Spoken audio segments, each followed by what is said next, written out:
Guys இன்னைக்கு நம்ம ரம்யாக்கா வீட்டுக்கு தான் வந்திருக்கோம். அவங்களுக்கு ஒரு ஃபுட் சேலஞ்ச் தான் கொடுக்க போகிறோம். அதுவும் அவங்களுக்கு பிடிச்ச ஃபிஷ்ஷை தான் கொடுக்க போகிறோம்.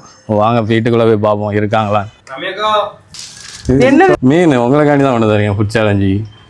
என்னண்ணே நீங்க ஃபுட் சேலஞ்சில் தோத்துருவீங்களே? அப்படியா? இதெல்லாம் சாப்பிட்டு முடிச்சிருவீங்களா? ஆமா, ட்ரை பண்ணுங்க பார்ப்போம். ஒரு பிளேட்டுக்கு 100 ரூபா. மக்களுக்கே தெரியும் இவன் இல்லைனாலே சாப்பிடுவான். யாரும் ஃபுட் சேலஞ்சை கொண்டு வந்திருக்கா, சாப்பிடாம விடுவாளா? ட்ரை பண்ணுங்க.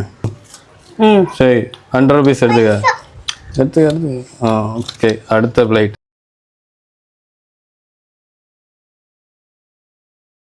ஸோ 2 பிளேட் கம்ப்ளீட் பண்ணிட்டீங்க. 100 ரூபா எடுத்துக்கிடுங்க சார். தேங்க்யூ. ஓகே, முன்னா போய் ட்ரை பண்ணுறீங்களா? போதும், நான் ட்ரை பண்ணுங்க. நீ பார்த்து எடை போடாதீங்க. அப்படியா? மக்களே, திடீர்னு பாத்தீங்கன்னா வினோத் அண்ணே வந்து 4 பிளேட் சாலை மீனை பொரிச்சு எடுத்துட்டு வந்து ஃபுட் சேலஞ்சுக்கு ரெடியான்னு கேட்காங்க. நம்ம மீனுன்னா எவ்வளவு பிரியர் உங்களுக்கே தெரியும். அதனால நானும் வின் பண்ணி 200 ரூபாய் வின் பண்ணியிருக்கேன். உங்களை தேடி வினோத் அண்ணே வருவாங்க. அதனால நாகர்கோயில் மக்களே வினோத் சாம்பிளாக ஃபாலோ பண்ணி வச்சுக்காங்க. அண்ணே வந்து நாகர்கோயிலில் வந்து நிறைய வீடியோஸ் வந்து போட்டுட்டு இருக்காங்க. சப்போர்ட் பண்ணி லைக் பண்ணுங்க. தேங்க்யூ.